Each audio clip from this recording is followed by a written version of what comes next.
and God bless you all. Amen. I want to be able to be heard. As long as you stay right there, buddy, and we got you. Can I talk with this? You can put this on. Yeah, Use it. there we go. Put it on. I can't stand right there. Okay. Amen. Yeah. Got a live one here. Oh, yeah. I'll do it. You put that on the bed, please. Okay? Just get it right around the ear. Just like that right there. And hit the button. Is he live? Am I good? Yeah, I'm good. Keep on. All right. Man, I can smile for a minute, just to think about it. But no, I wanted to, let you know where God has brought me from to be able to be baptized tonight. Amen. I got saved when I was probably about 13 years old, and up to about 18, 19 years old. After that, everything started going downhill for me, I got into drugs, and I got into drugs good. I got into the hard drugs. I didn't play soft. I went hard, so I found myself at that time, my mama can witness for you, being gone from the house for months, get a text, hey, I'm just still checking on you, son, to make sure you're still alive, and I'm looking down at the, myself and realizing it's the middle of the month. I still got the same clothes on I had last month on, but through all of that, there's still one, I wasn't never alone.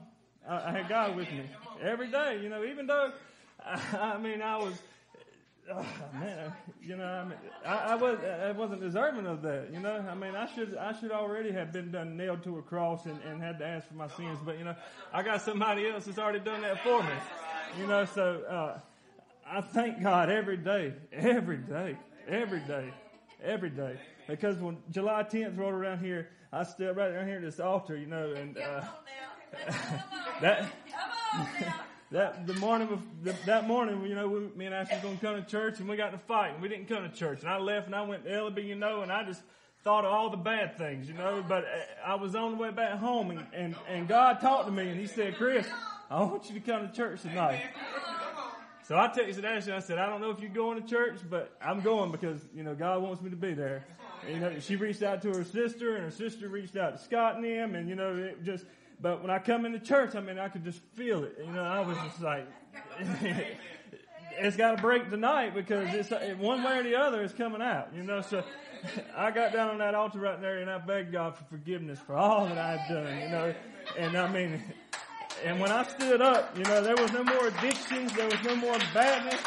It was just all greatness, And ever since then, He is just steadily on me. And now he's to the point where he's asking me for calling, So if I can get into school. Hey,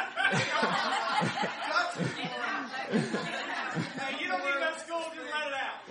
Yeah. But no, seriously, if I can get into school on time in this fall, I'm going to be studying biblical and theology studies, and I just want to travel the world and tell everybody about Jesus now and how He saved me, because if it wasn't for Him, I wouldn't be standing up here today, so I really, really, really praise Him, So, for anybody who's lost who may not know Jesus, man, it doesn't matter what your past is. It doesn't matter how bad it's been because mine is as bad as everybody else's, but when you get forgiveness from God, you're washed new, man. And it's hard for me to, that song, Not Guilty. You would have told me that a while back, and I said, you're crazy, because I need to be guilty for what I've done, I do. But, yes, I know. But if you read the back of it, it does not say I'm guilty. That's right. I am not ashamed. That's right. I am not ashamed. So man, I really, I praise God. I thank Him so much for, placing Ashley in my life because when she got placed in my life, she told me she prayed for somebody, she said she prayed for somebody just like me. And I got to thinking when I first met her, I was like, you sure you pray for somebody just like me, Because I said, I'm not sure if that's what you want. But, Ashley really, even through the times I was slipping and falling through there, she stayed on her knees praying for me. She never gave up for me. And, she's tough. She's as tough as that woman sitting beside her, because I darn sure put her through the ringer, going up. But, it's good. It's good to be up here. So I'm honored to be baptized tonight, man. I can't wait. Hold me down. But no, huh? Yeah, well, after I get done. So, but man, I love it. I praise God every day, because He is truly, truly blessed me and beyond measures that I never felt deserving of. Never. And I've got the chance to, go back there and start speaking with the youth, and I mean, man, it just pumps me up to talk about it, that's why I didn't want to stand right there, because I can't really just stand still, but,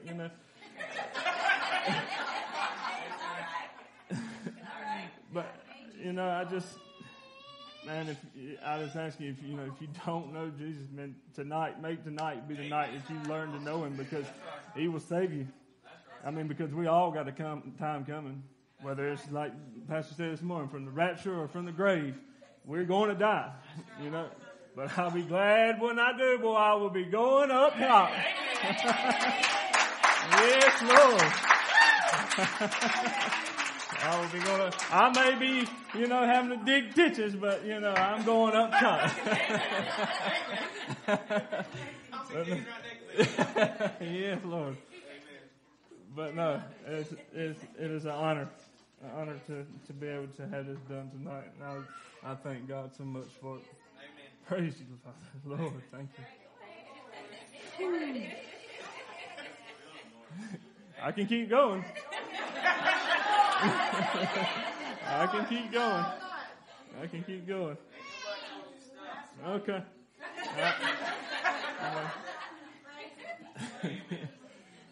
Man, yes, He is very, very worthy. Can I say something? Yes, you can. Go ahead. I just want to say, Ashley had a rough time. She was hurt. She was broken, and she was reminding me a lot. And we prayed together on the phone. She came in agreement, and there's times she cried. She called me. She cried, and she told me how much she loved you. And I said, we're gonna fight this through prayer, because God has got you. And times where it might have seemed lost and hopeless, and I'm telling you, see you standing up there with so much life in you. And here, months ago, the prayers we was praying that God was going to do something mighty for you. And look where you at. Amen. Amen. Amen. Power in prayer. Power in prayer. Great adventure in prayer. Amen. Because I've been, witnessing to a few people, here and there, and just last week, I prayed God to send somebody that I could be a positive influence to. On Sunday night, I prayed that.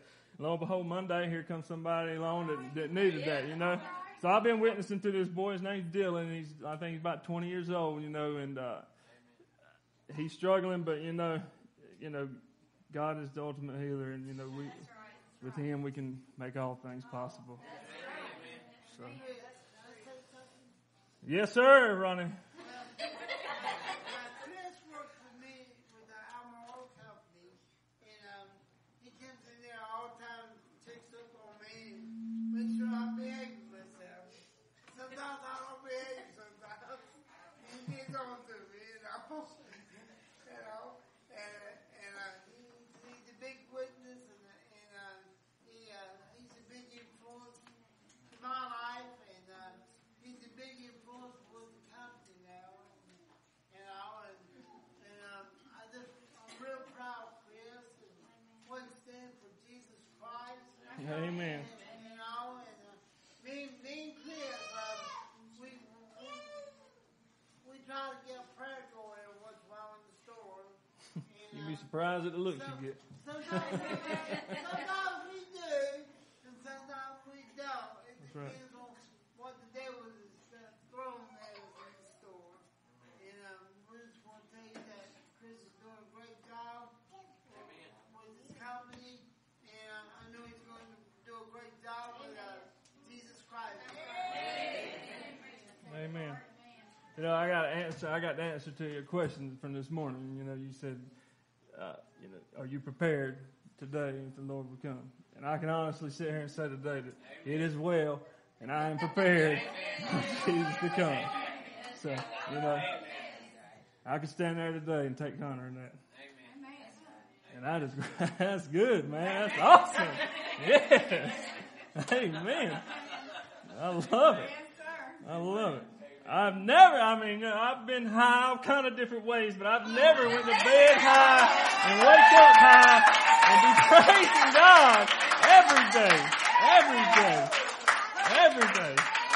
That is a high you never get off of right there, brother. I'm telling you.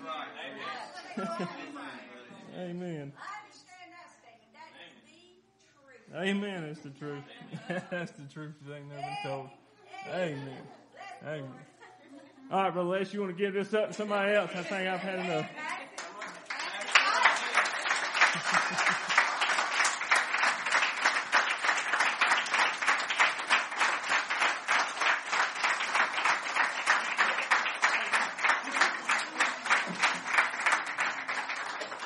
Jim. Let's go in an alphabetical order. Jim. No, it's Tim Foot with a J.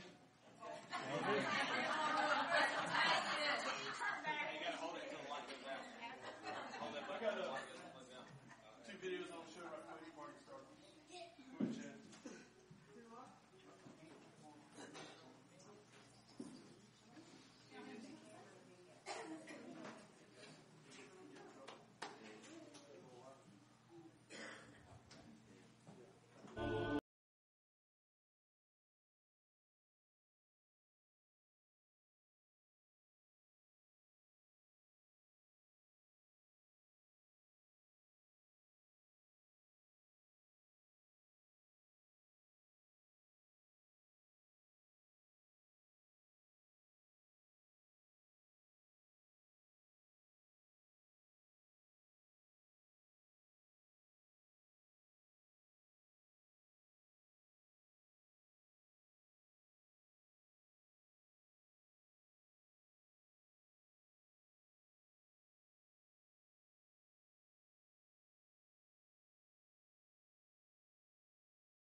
Sana'ni.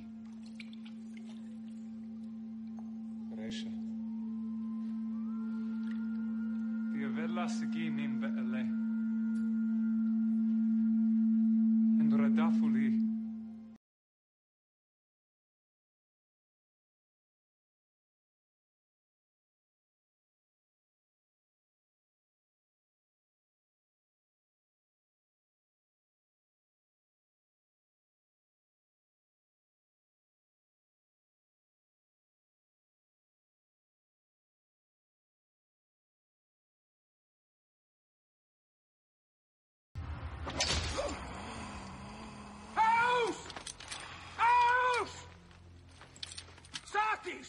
Mandatum erat un hominem punire. Non è un castigare usque ad mortem.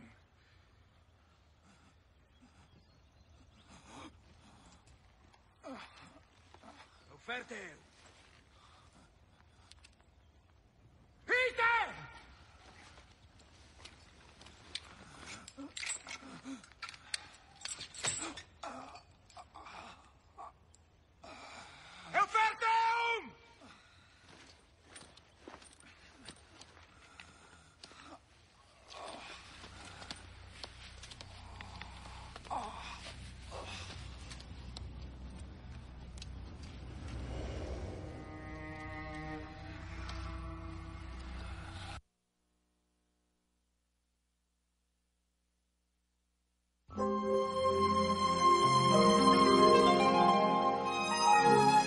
The 11th station, Jesus is nailed to the cross. Huge nails are hammered through his hands.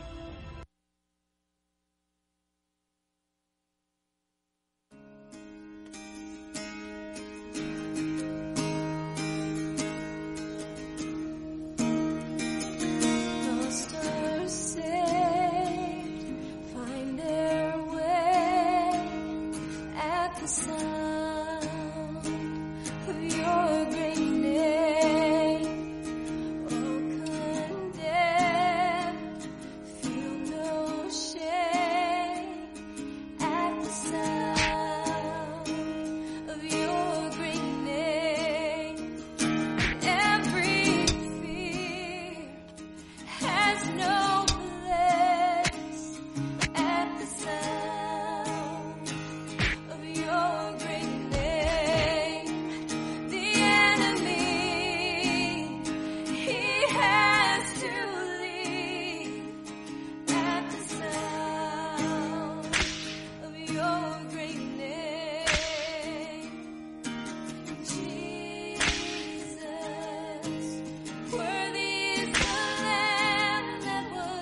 Son of God and man, you are high and lifted up, and all the world will praise your great name.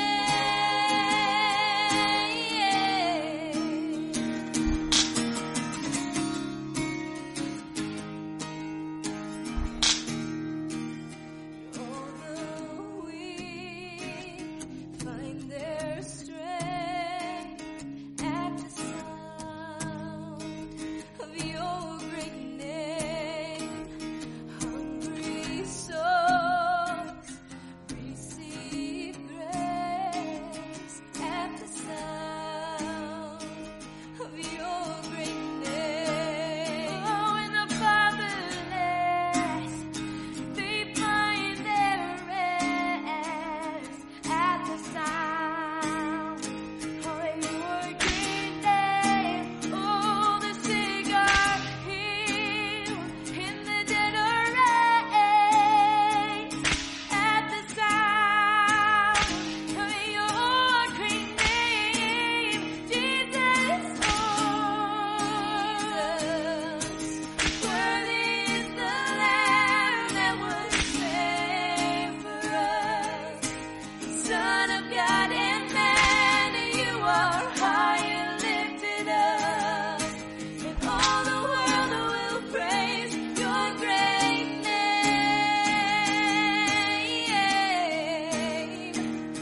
your great name.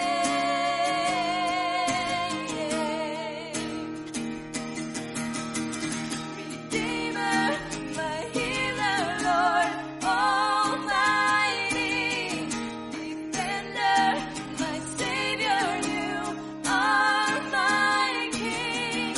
Redeemer, my healer, Lord Almighty, Defender, my Savior, you are my King.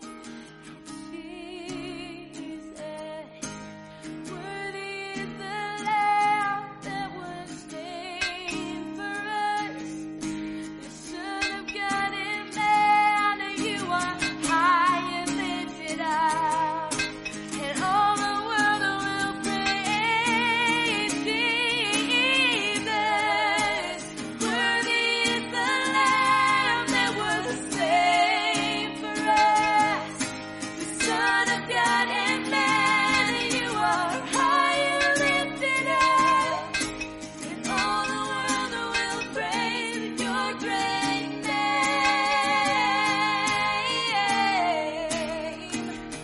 your great name.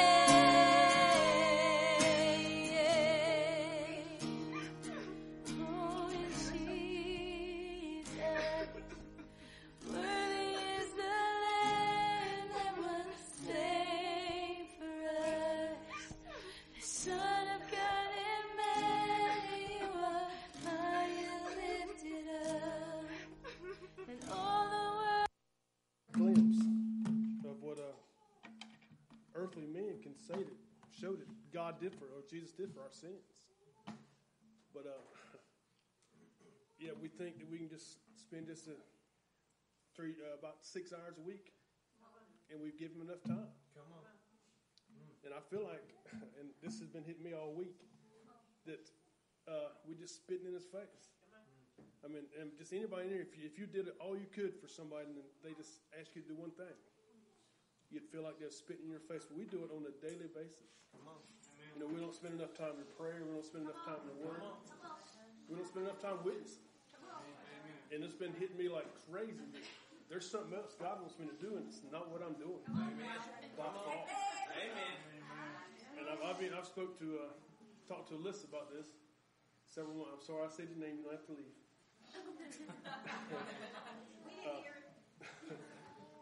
That it's been on my mind. I said something to Scott and Amanda about it, that God wants me to be in some mission field somewhere. Not here. I'm not here in charity, but just not in America. I don't know what He's want me to do, but I'm always staying busy. I don't like being at home. I wish there was something I could do at church every day. I would live back here in the back room and be here all the time if I could, but I definitely need y'all's prayers and just in God's guidance to what He wants me to do. I've never given my testimony at all. I don't think here at Charity at all. I've got a long memory. I remember the day I came home from school. Come on. Touching. Amen. Come on.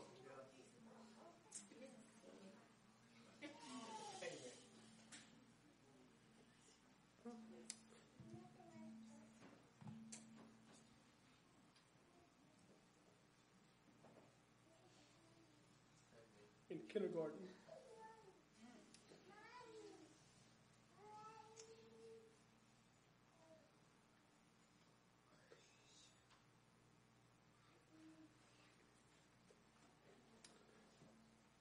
And see my dad sitting on the couch with my mom and his family.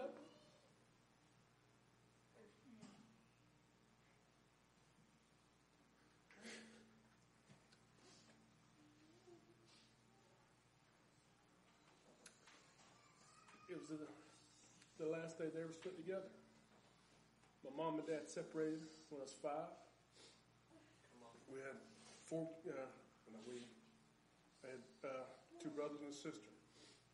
Me and my sister stayed with my dad. My oldest brother and youngest brother went to stay with my mom. And everything was going good. I didn't have my mom, but I did get to see her during the summer and stuff. Came home from school one day, and me and my sister and my dad said, we're going to have manwich tonight. I want you and Tina to walk to the store and pick up some onions. And we felt like 4 miles, but probably 3 blocks from the store. So we walked to the store, and as we was walking, an ambulance passed us by. And me and my sister just went on and got our onions and came back, and we started down the hill to our house. The ambulance was sitting in front of my house. And me and my sister thought, well, Uncle Harold had a stroke or had a spell. And as we got closer, just pushing somebody out, covered up in a tarp. Then I seen my uncle walk out.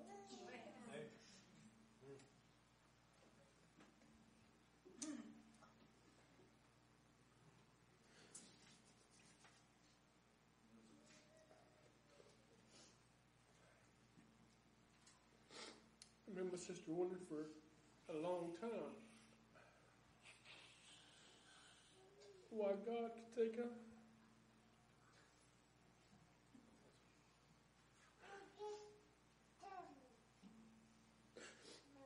perfect man off earth.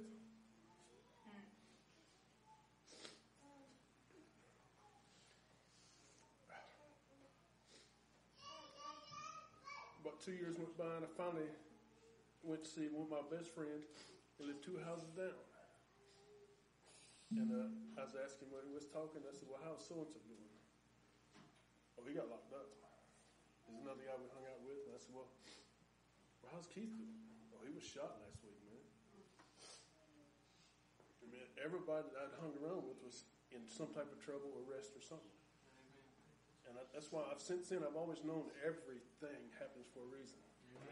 No matter what it is, there's a reason behind it. Yeah, that's right. And I used to go to Welcome Baptist Church. One Sunday night, God spoke to me and said,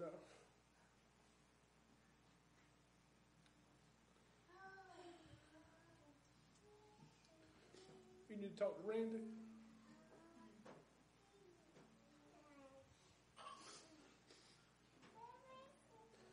And I said, well, I will Wednesday night.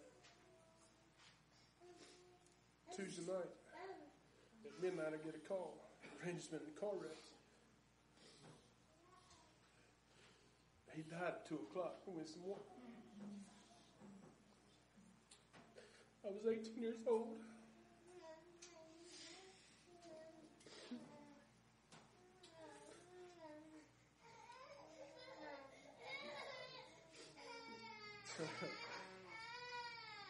every time I get into something and something happens, I don't ask God no more why. I've done so much stuff in my life that, that happened because I did that. That happened because I did that. And I know the preacher said the other day, but he's asking when Amanda left, why God would do that to you. Everything I know, it happens in my life. I know God forgave me for all my sins. I know I'm going to heaven. I wish it was today, but see, I know there's always a reason for everything I go through. And it's maybe my twisted up mind. It helps me get through those things. But I've done so much stuff that, to me, I don't think there's anything that could happen that I didn't deserve for all the sins I've done in my life. Which I guess is how I keep going. That, I went through a divorce because things I did earlier on in life. I've worked for myself for 26 years. That's why I don't want to do it for anybody else. I don't want to work for someone else. I know if something happens, it's because of something I did in my life. And I just want God to use me. I love both of my children with all my heart. Amen. And I'd do anything for them. Amen. I believe that, brother. But I got a lost brother. Come on. Amen.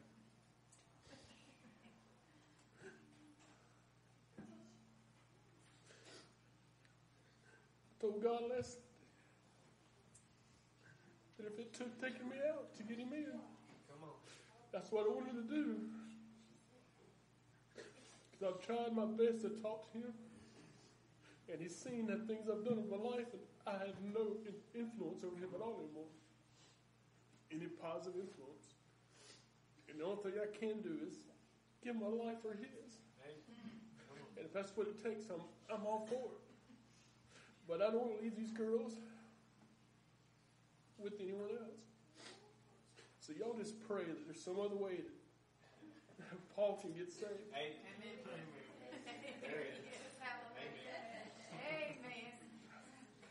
I do love y'all, and that's all I got. Jim George.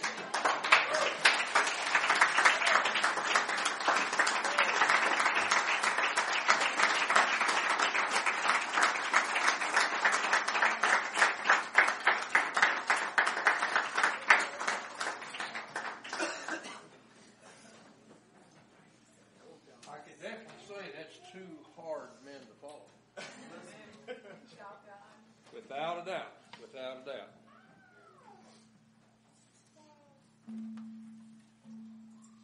Wore this shirt not by chance tonight. I wore it because of yesterday. Because what yesterday stood for. Amen. Doesn't need to be one day. It needs to be today, tomorrow, the next day. That's right. Each and every day. I'm from back in the mountains, about as far back as you can get. A lot of my younger life, I grew up and it was 18 miles to the grocery store. We didn't have a vehicle, didn't have a car. Had electricity, didn't have a radio, didn't have a TV. I don't think I missed a thing. We raised our own food. I can promise you I ate better than most people do today. Bottom line.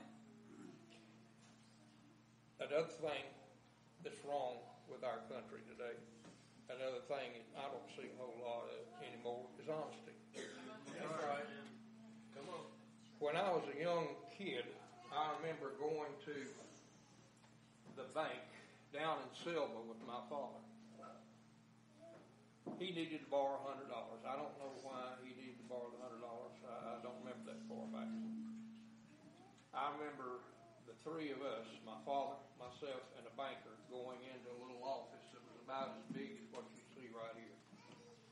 I remember the safe because it had big steel wheels on it, had fancy gold writing on it, and I thought, now isn't that neat? I hadn't seen anything like that. The banker went to the tumbler, opened the bank, pulled out a $100 bill. And I thought, did no money come with the belt around it? Handed my father that $100 bill. Shut safe back. He told my father when the papers were due, how much they were. My father shook hands with that banker.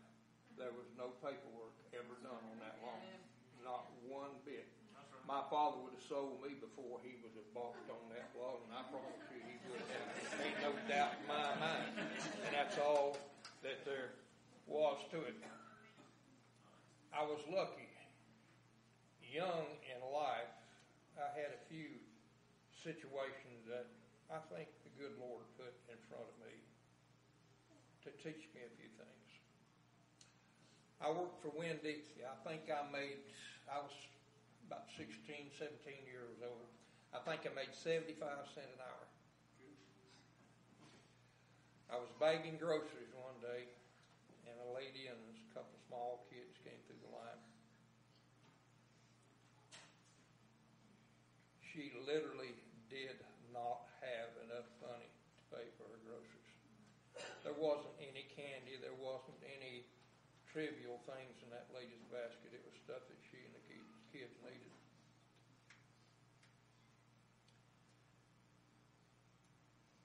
The lady on the register just flat told her, "You don't have enough money, I'm sorry." And I thought, this can't be. If I remember correctly, I took $1.37 out of my pocket and paid for her groceries. Good Lord put that there for a reason. That's right. Wasn't something just happened. That's right. Nothing It just helped me, exactly. It helped me to learn. Other people have problems. Other people need help. Lots of other people have problems that I don't have, that I'll never have. And they're worth a lot more than I am a lot of different times, and that's for sure. I decided, well, I came home from the Navy in 1968. Asked my father, I'll back up a little bit. I worked at that grocery store. I got 16 years old. I got my driver's license. Took driver's ed and got my driver's license. I got my driver's license and I bought a car. I took that car and I taught my father how to drive. He had never had a license. He had never owned a car. So he now had a car. So that helped us a lot. We were able to get around a little better. He was able to get to different jobs and stuff he worked on. He was a carpenter.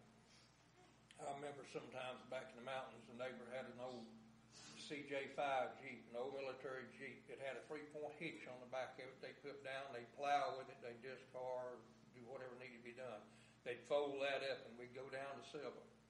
We'd go down to town. It's somewhere about 28 miles. We went down once a month. You got what you needed that you could not produce on your own. Like I say, we didn't have radio, didn't have TV, or anything like that. So I don't think I missed anything along the lines. I really don't. Got outside and enjoyed myself, worked, and learned some things that helped me along a little bit today, if nothing else. And that's for sure. I came back from service, I think in 1968, hung around the house for a couple hours, and I asked my father then, I said, I didn't have a car then because I sold it before I went to service. I was in Vietnam from 66 to 68, 2 years. I was with SEAL Team number 1, the very first SEAL team we ever had. I asked my father, let me borrow your car, I want to go to town. Sure. Went to town. The second person I probably run across was an old sergeant on the police department. When did you get home? I said, well, about 9 o'clock this morning. You got a job yet? And I said, no. Park that thing and get in, ride me a little while. I said, okay. So I got in this old 62 Pontiac, black and white. It looked like something Barney Fife had had. And, so we rode off down the street for a while and went down to the rescue squad building. Man was mowing grass. He said, sit still a minute, I got to talk to him. He got out and went and talked to me, and I sat and looked at everything in the car and everything that was around. He came back in a few minutes, backed out the street, went on down the street. Said, that's the chief of police back there. He said, come in tomorrow morning, you got your job. And I said, well, wait a minute. We're getting a little ahead of this. He said, be down there at 8 o'clock in the morning. I don't know about this. Well, 8 o'clock in the morning. I went down there and walked in the police department, and the mayor was in there. No, the mayor wasn't in there. He was across the street. Chief of police was in there then. And he shook my hand. He told that sergeant who was in there then, he said, take him across the street to the mayor and have him sworn in. Across the street, I went to the mayor's office, got sworn in, come back. He told the sergeant, said, there's some uniforms back there. Go back there and find him 4 or 5 shirts that'll fit him and this and that and the other. So I ended up in a somewhat of a uniform, this and that and the other. Had a rusty old 38 pistol and what have you. And the chief of police came back out there and said, there's a 65 Ford out there behind the building. Here's the keys to it. If you look up over the gas pump out there in that box, you can learn how to make out a gas ticket. Here's a chapter 20, which is motor vehicle law, and here's a chapter 14, which is criminal laws in North Carolina. There's a radar over there in that corner. If it'll only plug together one way. And if you take that down South Broad Street and write me some tickets, I've got to go to Hendersonville. I'll see you later. That was my formal education. And just about that fast, too. I made it 45 minutes before I got in a great big fight. 45 minutes.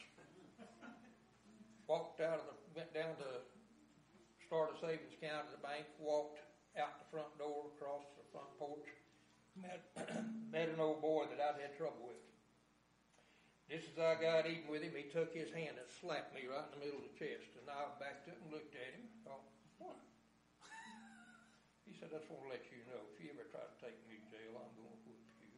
And I said, well, you're going to have your chance because you're under arrest. You just assaulted me. Well, we fought all over the porch. I sat on him a while. He sat on me a while.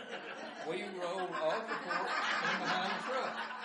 I finally got him face down in the mulch and tried to choke him to death. And I got him till he was almost out of air, so I got the handcuffs on him.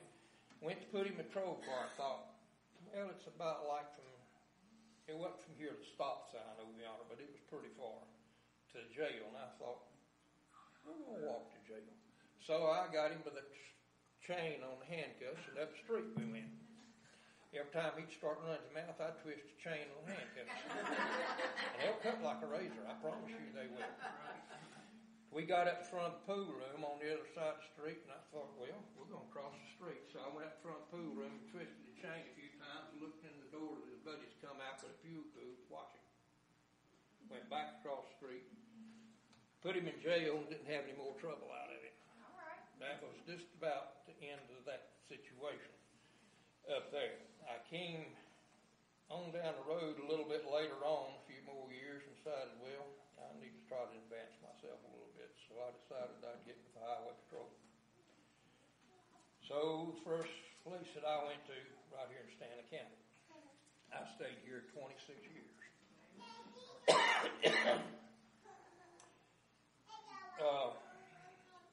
Had some good opportunities to do some things with and for some people here.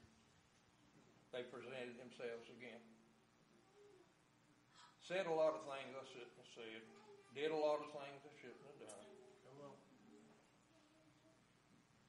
Took me a while to learn to listen quick. To talk slow. And be a long-time danger. 3 good things to learn.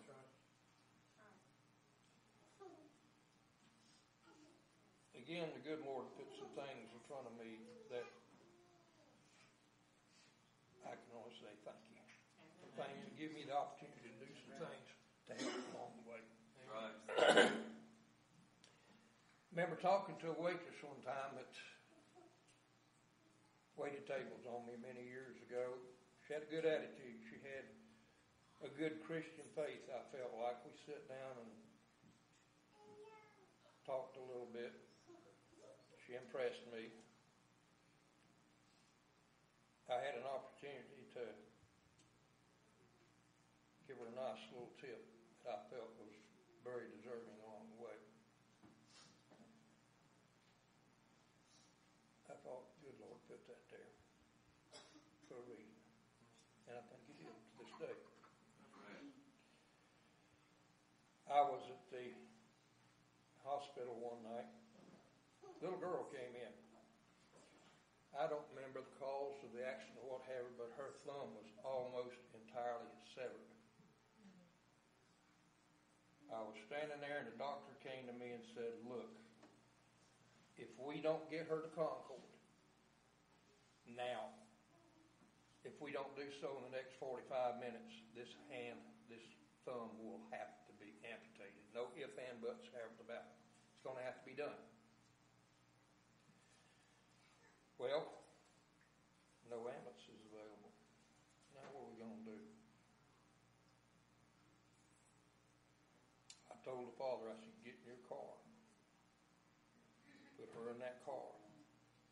You stay close to my patrol car. Don't you let anything get between us, period. I started running the blue light and siren. I called the dispatcher who was in Salisbury and said, this is what I'm doing. They said, you do realize that you are violating company policy, that you are not allowed to escort any vehicle with blue light siren at anything over the speed limit. I said, I do realize that. Had to stop and think, which is more important, this job, this little girl's hand? Which one's more important? Opportunity to make a decision. Crossroads. This young lady is in Stanley County today. Her hand's perfect. She's a grown woman. So at least that did work out well, and I was glad for that. I do some work down on the river, seawalls and this and that and the other, and I was down at a house that is owned by a female minister. She is a minister at the prison in Troy. Had a shirt hanging on the line. And I finally cornered her one day and said, where did you get that shirt? She said, it comes from the prison system where I'm a minister. I've worn it in here several times. Amen. Right here, several times. That, one of God's special times. And that's each and everything that should be said. We do this one day. We ought to have this attitude every day of the year. What if we had the attitude that every day is Christmas Eve? 4th of July is Christmas Eve. What if we kept that Christmas spirit each and every day of the year? Think about what we could accomplish and what it would be if we could just do that. Let me tell you, I'm going to tell you a little story.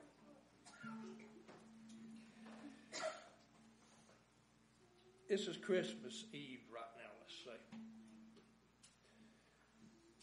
This is from my highway patrol days.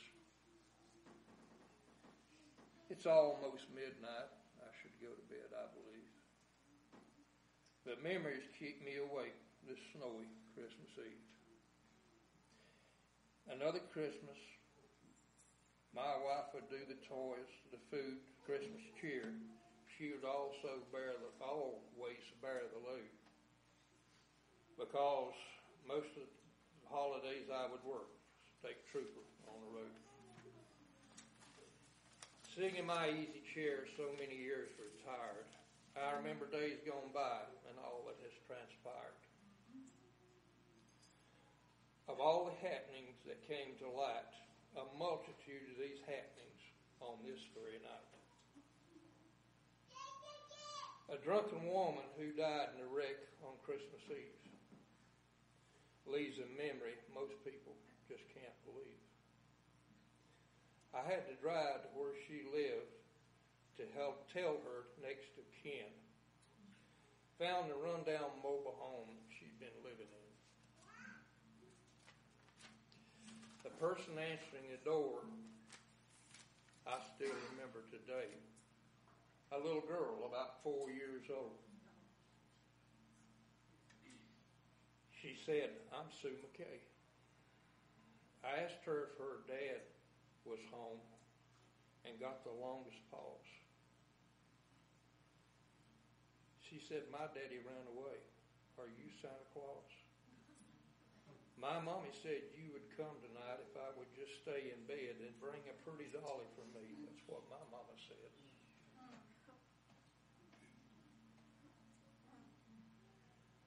I broke the law that Christmas Eve. I did not call child care. They would merely put her in a room, and that I couldn't bear.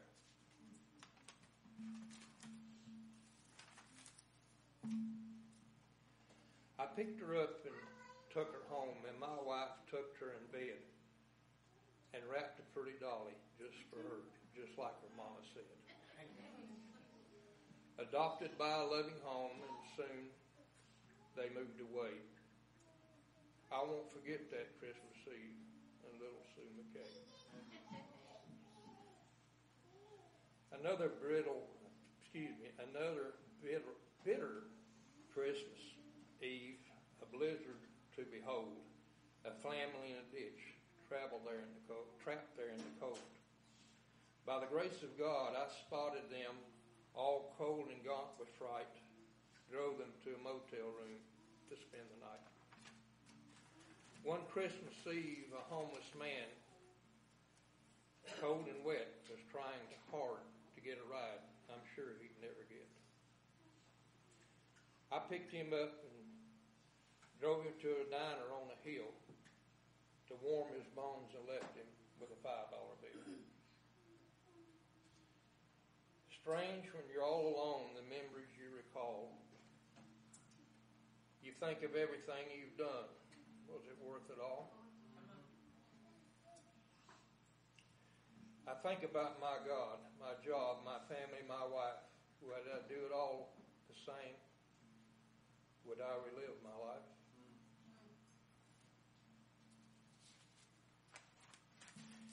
Then comes a knock on my door. It's late. Who could it be? A neighbor, or has Santa Claus come to visit me? The figure standing in the cold gives me a sudden fright. A trooper with that solemn look. Dear Lord, who's died tonight? I flash back to my bygone years and how I'd often stood on someone's porch to bring them news, and it was never good. Is this how life goes back at me for the misery I have induced, for the pain I have caused to other folks, has now come home to roost? But looking in the trooper's eyes, my mind's in a whirl. I see a pleasant countenance. The trooper is a girl. She smiled, reached out to take my hand, and silence was not broken until a tear ran down her cheek. And then she softly spoke. I'm sure you don't remember me, but I thought I'd just stop by and say, God bless you on this Christmas Eve. I'm Trooper Sue McKay.